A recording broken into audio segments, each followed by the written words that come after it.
Well, we come now in our study of Galatians to Galatians chapter 1, and we're going to look at the Greek text of verses 10 through 12. So let's read this, and then we'll discuss the grammar and the idiom and syntax that we have in front of us. Artigar anthropos pito, itontion, izeto anthropos areskin, ieti anthropis ereskon, Christodoulos uk an amen. Genorizogarimin, adelphi to evangelion ton evangelistein ip emu oti uk estin kata anthropon. Udegar ego para anthropu par elevon evto ute evidakthein ala dia apocalypseos Jesu Christu. Well, so verse 10, let's work through this. Paul says he's going to start with a gar, which is a grounding clause, and I'll grab a pen here. And Paul is going to launch out in this new section here with this grounding argument. Am I now seeking to persuade men or God? Or am I now seeking to please men? If I were still seeking to please people, he says, I would not be a slave of Christ, a doulos Christou. So this first phrase, artigar anthropos pito e ton theon, there is a debate here on this word pito, and it normally means to persuade or to appeal to. And people wonder if the answer to the first question and the second question is he's asking two questions here. Question one is here and separated by or, and then question two is here. And so people wonder if the answer to the first question and the second question are the same. And so the reason why this is a debate is because it's kind of hard for people to understand in what sense can man be said to be persuading God. So in the first, he says, am I now then seeking to persuade men or God? And then in the second question, he said, or am I seeking to please man? So what is he? What there's a sort of this feeling of like, how, in what sense can we say that we ever or anybody is ever seeking to quote persuade God? So why does Paul use this word pito?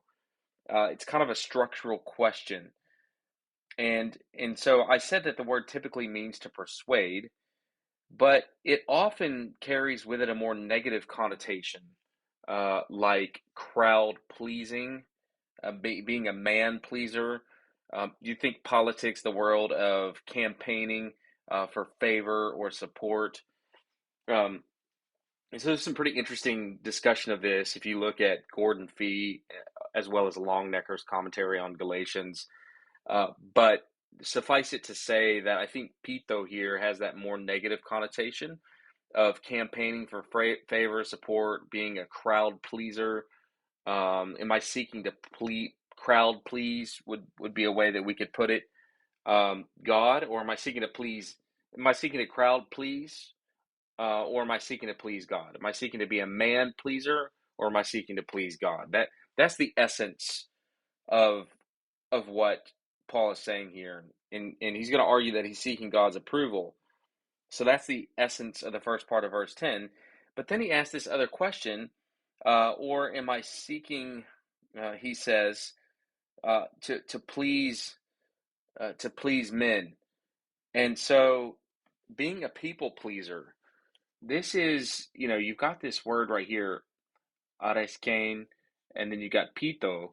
And so we've got a slightly different nuance here. So with this, we're looking at this idea of sort of, you know, it's certainly the idea is similar in that you've got like a being a people pleaser, but it's a slightly different connotation, I think, here in the second, um, than campaigning for favor and support. But they're essentially synonyms. I mean, if you read the discussions on this, there's not really much of a debate here that these are anything more than essential synonyms here. Seeking to crowd please or seeking the approval of men, it's essentially the same. The overall point is a contrast set up between seeking the approval of man versus seeking the approval of God, which he makes very clear here with his first A here, where he says, "Am I seeking to crowd please, to please man, or am I seeking to do this to please God?" And then he reiterates, "Am I seeking, to please man?" Sort of reiterates that. Now let's get into a little bit more detail with the grammar of these first two questions. As I said, the verse starts with this gar, this conjunction, which is a subordinating conjunction. And here, the purpose of gar is to offer rationale or support for his previous argument, which was, look back at verses 9 and those before it. His argument was that he does not accommodate or change the message of the gospel when he preaches to others.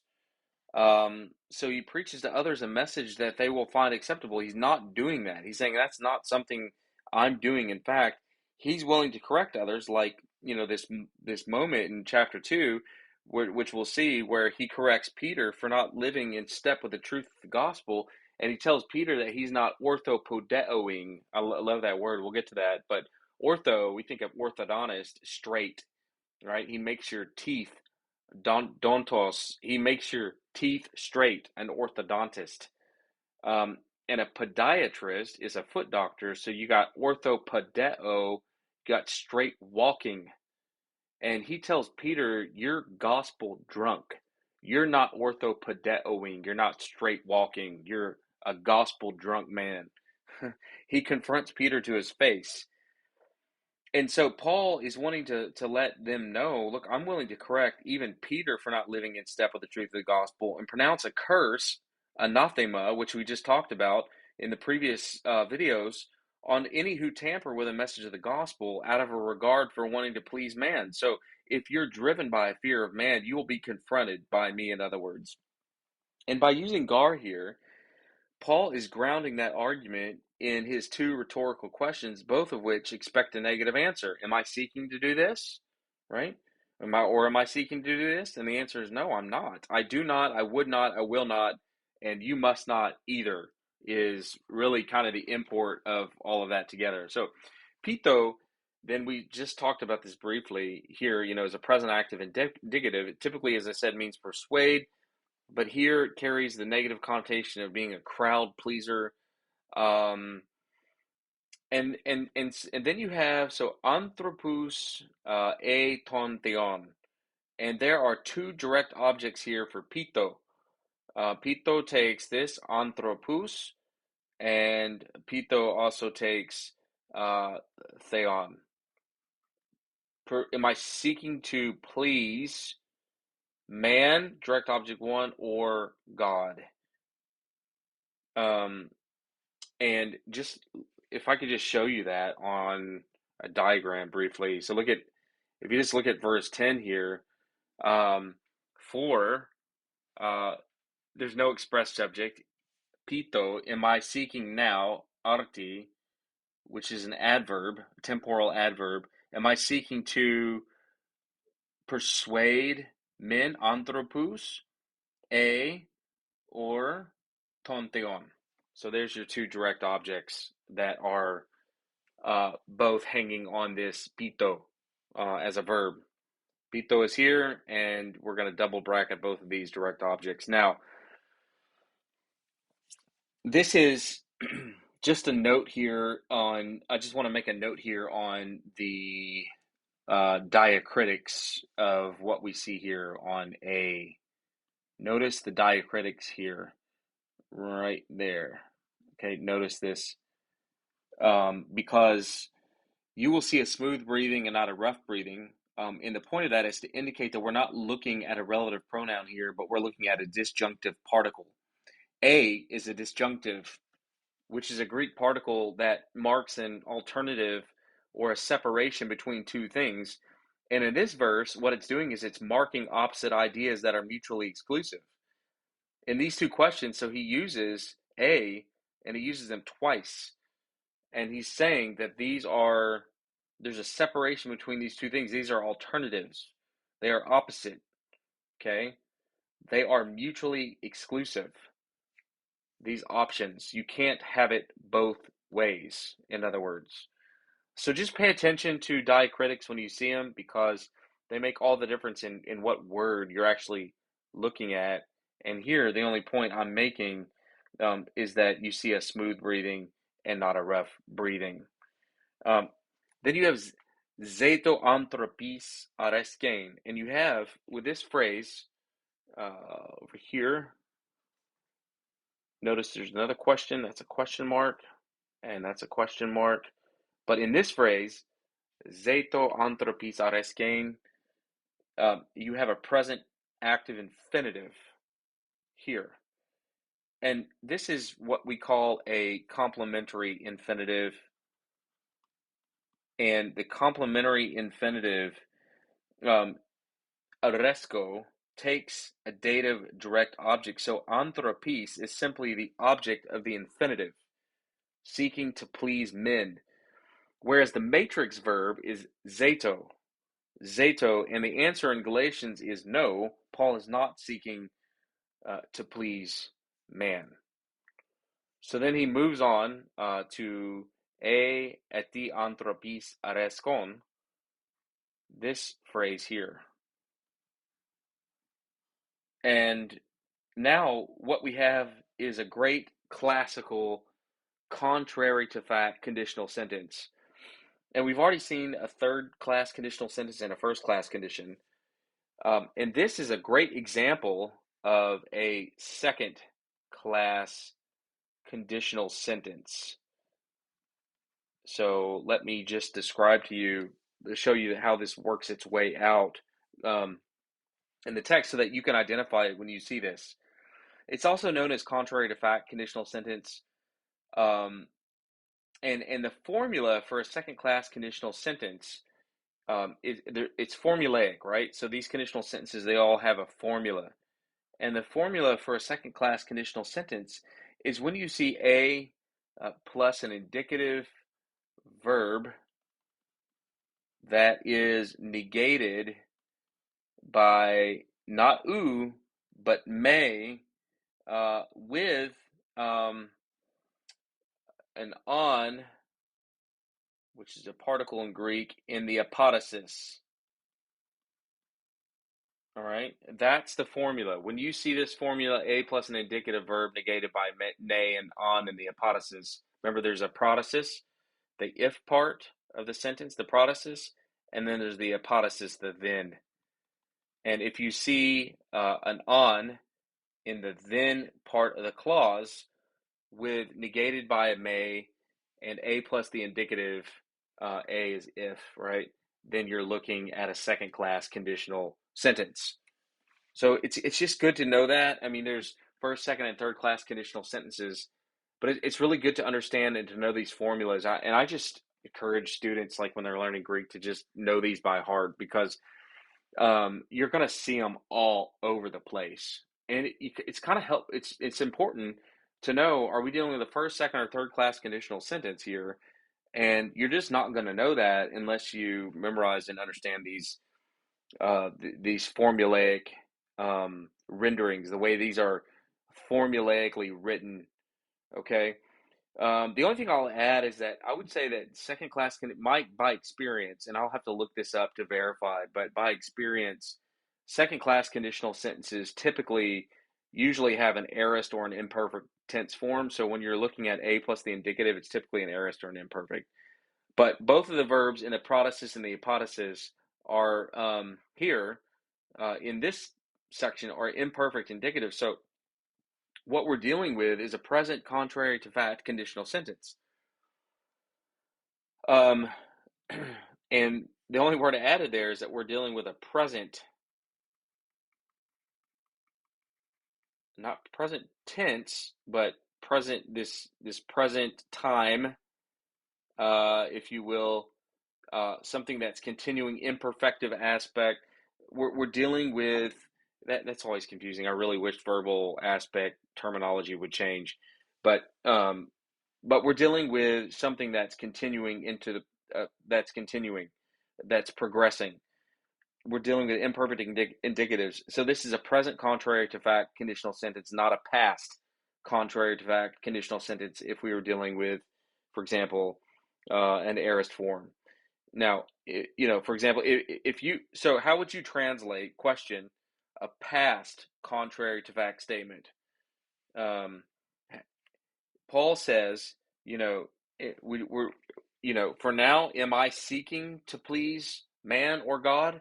If this was a past contrary to fact statement, um, then he would be saying something akin to, if I, you know, if I were trying to please, so we translate, for example, if I were trying to please men, and if we did past contrary to fact, we would say something like, if I had been pleasing men. So that would be like the nuance there that you would sort of feel. So this is, as I said, called a contrary to fact conditional, and it's probably just a subset of, ironically, if you look at this is a second class conditional sentence. But the second class conditional sentence is argued, I mean, I would argue that it's actually, probably more technically speaking, a subset of a first class conditional. And the reason why is because I just wrote the formula out here. And let me see if I can get that back, actually. I don't know if I can put that. There it is. The formula is there. So the reason why I say it's really a subset of a first class conditional sentence is because the process is formed in the same way, but only negated by a may instead of an oo. The other difference is that the apodosis typically uses the conditional particle on. And if you want to see some other examples of second class conditionals, um, I would point to a couple of them in the New Testament. One would be John 8:42. If you just look that up, and also look up Acts 18:14, and you'll see both of those are good examples of a second class conditional sentence, also known as contrary to fact, which I would argue is a subset of a first class conditional. So really your big distinction is going to be between first and second and third class conditional sentences.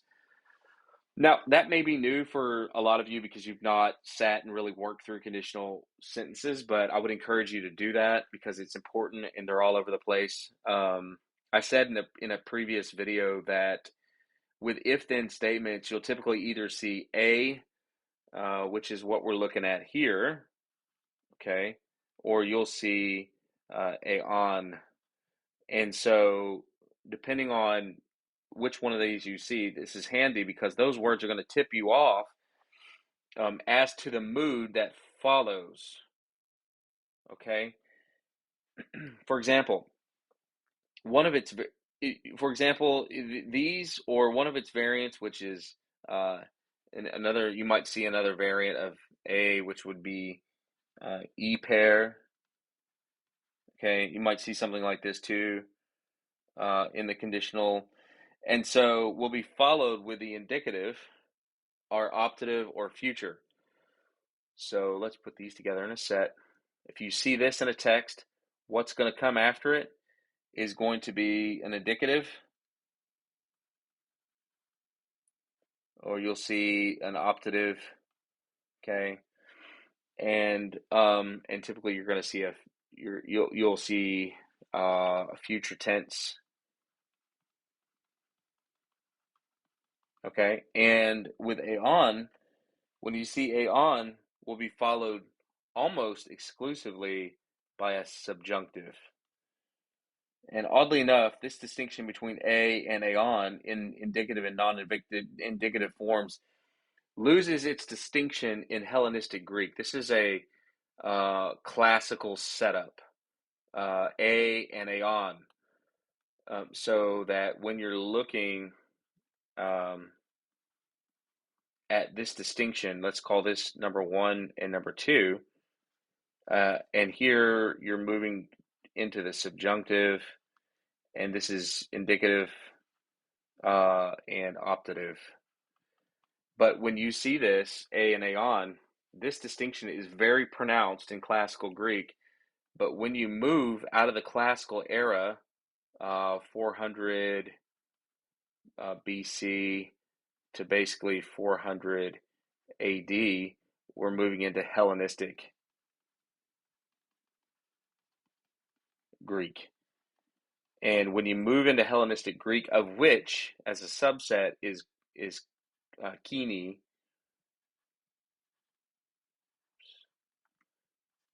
then you're going to see that this distinction begins to fade away almost entirely. But oddly enough, this pattern and distinction between a and aon and what follows in terms of its mood, indicative or subjunctive, or this structure stays consistent from the classical period in New Testament Greek. I'm not really sure why that is, but there are no examples where this pattern breaks down in the New Testament. It maintains its classical structure, so it continues to operate the same way as it did in the classical period, which is interesting and kind of neat because a lot of the New Testament is pretty stripped down. And by the time you get into this kind of text, you're looking at stuff that, well, the language has experienced degradation, and so it's degraded. It's gone down at some level, but in this case, it's not. It's maintained its more formal structure and distinctiveness, which is nice. I like it. I like the intricacies of Greek. It's one of the reasons why I love this language. It's just so amazingly put together and so intricate. And it's also why students are frustrated by it because there's so much to learn. But when you learn it, you realize, man, I mean, this is such a well-crafted and formulated language. It's just unbelievable. All right, so we looked at this. Now, just to talk about eti here.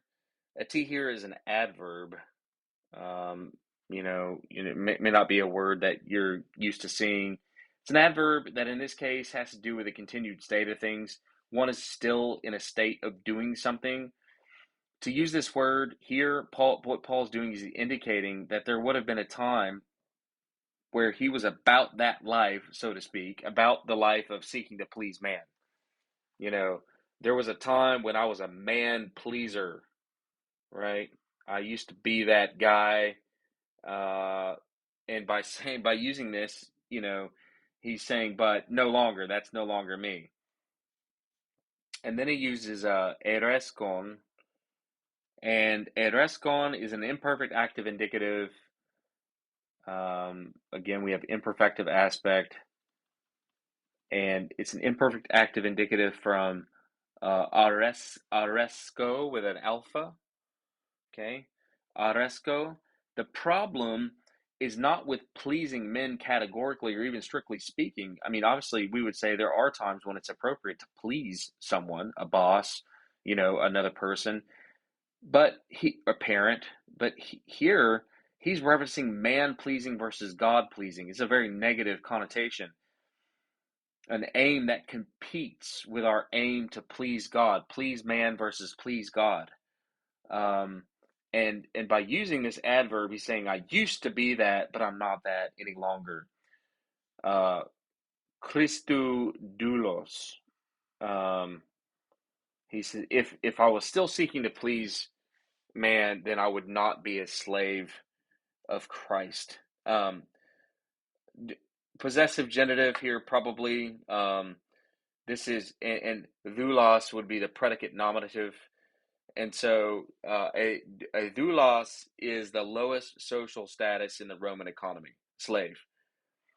Interestingly enough, Aristotle used to refer to a doulos as quote living tools.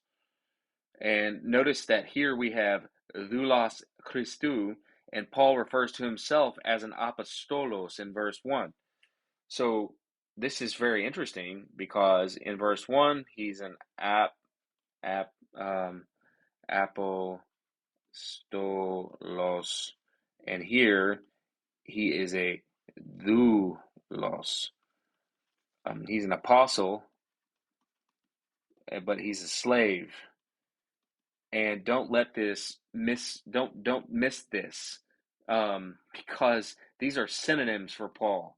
He does not belong to the Galatians when he says in the very beginning, I'm not an apostle, I'm not from men, not through a man, I did not receive my apostleship, but he received it from God. So what he's saying is, I don't belong to you, the Galatians, or anybody else. I belong to Christ. I'm his slave and I'm his apostle. And so this doulos, it takes on not the negative connotation by which we have it today, but an honorific connotation when we consider the inverted privilege it is to be considered a slave of God or a slave of Christ. It's an inverted privilege. That's the type of slave you want to be. And so there's an irony here that absolutely cannot be missed, that this apostle with authority is a slave, but it's the kind of slave he wants to be, and he's honored by that title, slave of Christ. And Paul loves to utilize it. And so here he is utilizing it again. All right, so that's verse 10. Then I would not be a slave of Christ. And you've got, right, the me verb there. Okay. Verse 11 then. Verse 11. Ginoridzo garing min adelphi ton evangelion tu evangelisten, ip imu, hotiuk estin kata anthropon.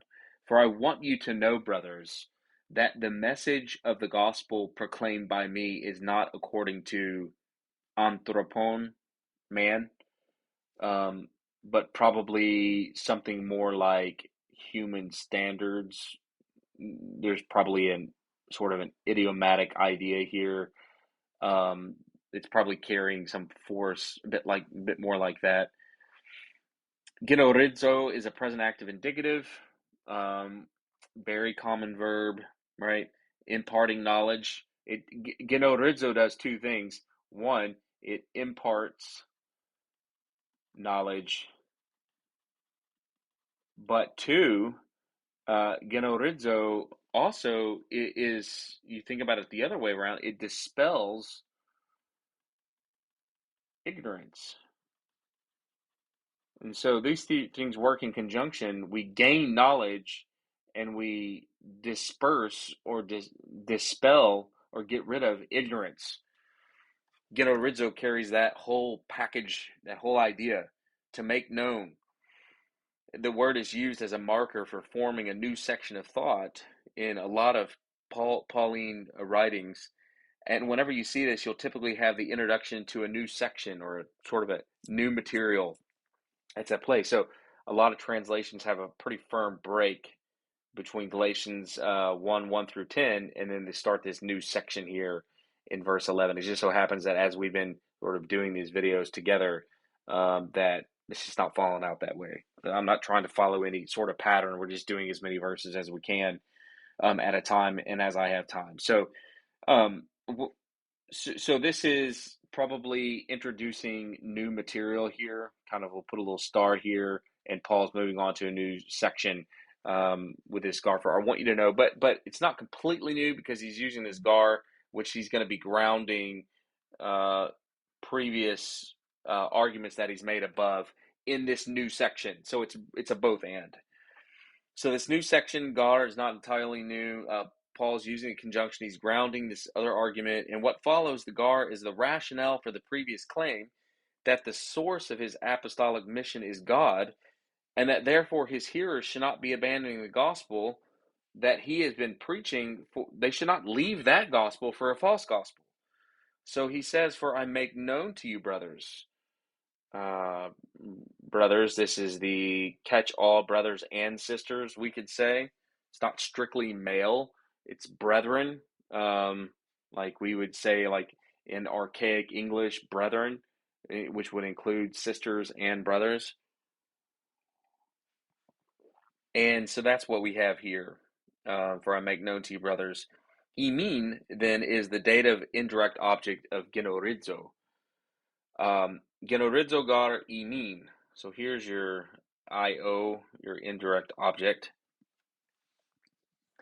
And then you have adelphi. This is a vocative of direct address, a vocative. And the vocative, so you have a masculine plural vocative here. And in this instance, the vocative case, adelphi, is, it looks just like a masculine plural nominative.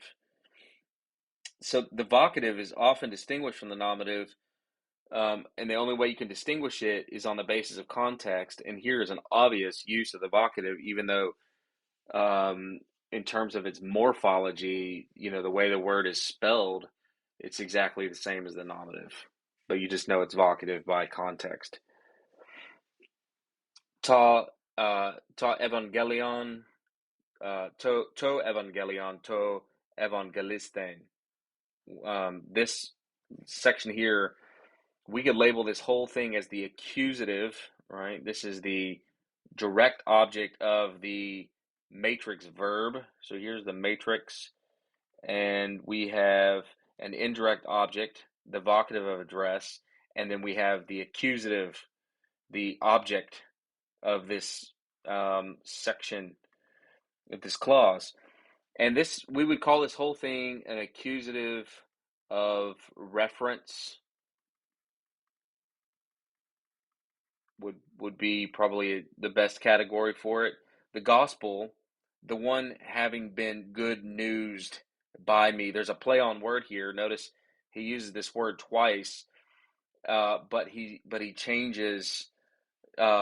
He moves into an aorist passive participle.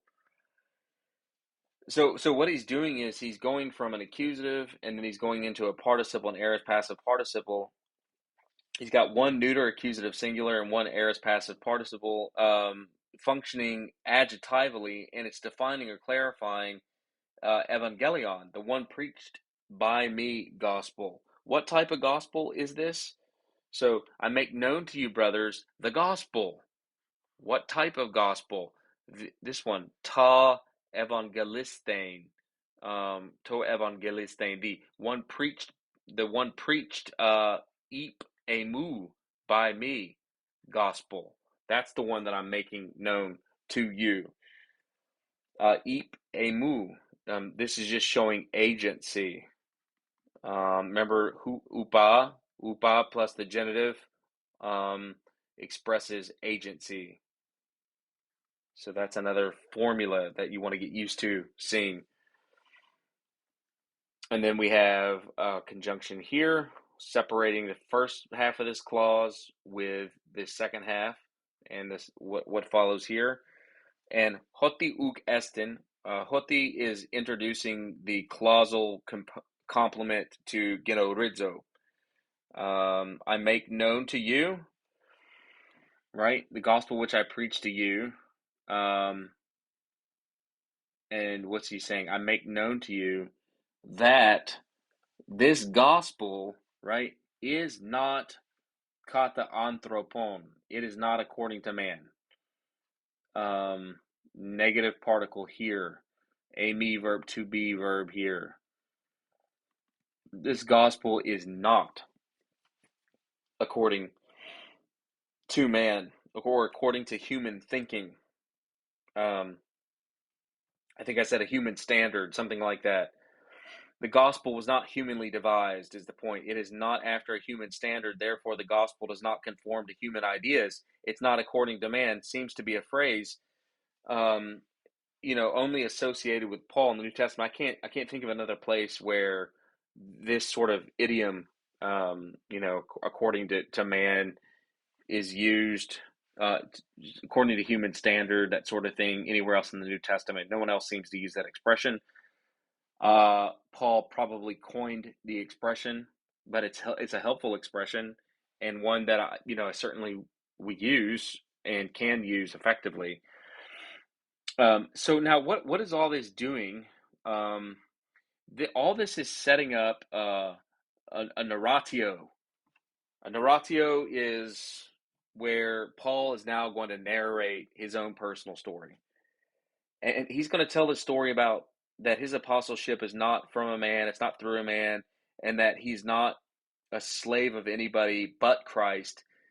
Instead, now he's going to tell a story of his essential independence from the church in Jerusalem, that he did not get his gospel from Peter and James and John, but he got his gospel through a revelation of Jesus Christ, normally taken as a reference to the Damascus Road.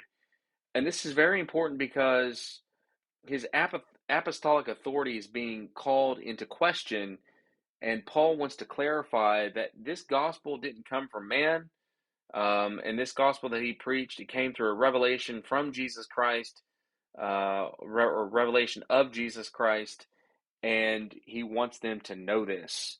This is the gospel that I preach to you, and my authority is not tied to some other apostle in Jerusalem. It's tied actually to Jesus Christ himself. And so we move into verse 12. Ude gar ego para anthropou par elevon evto ute edidacthen ala dia apocalypseos Jesu Christu. For I neither received it from a man, nor was I taught it by a man, but I received it by means of a revelation of Jesus Christ. Verse 12 starts with this ude, ute structure, which, we use in English a lot, which is neither or neither, however you want to pronounce that, nor. So we talked about if then, and now we have another structure, which is ude, ute, neither nor structure. In New Testament Greek, negates the indicative mood, okay? And we've seen that may negates the non-indicative mood, okay? And here we have you got ude.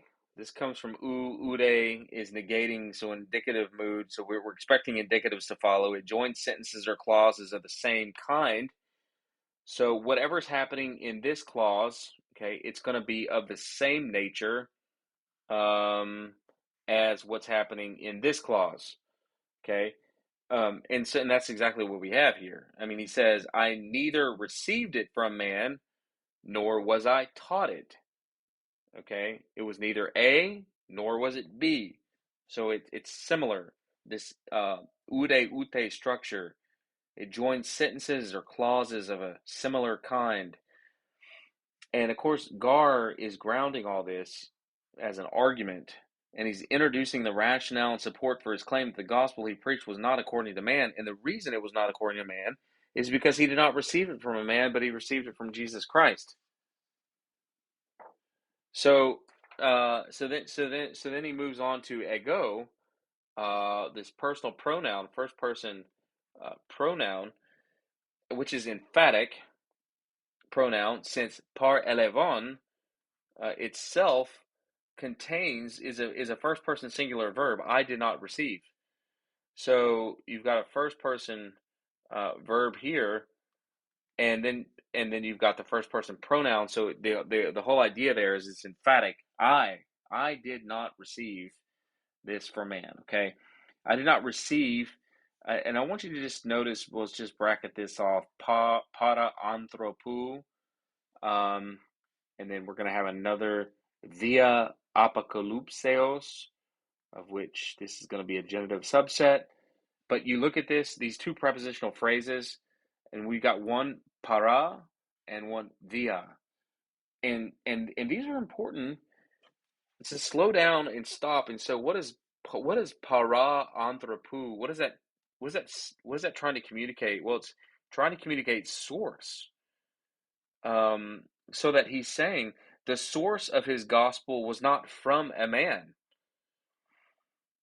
And then you have evto,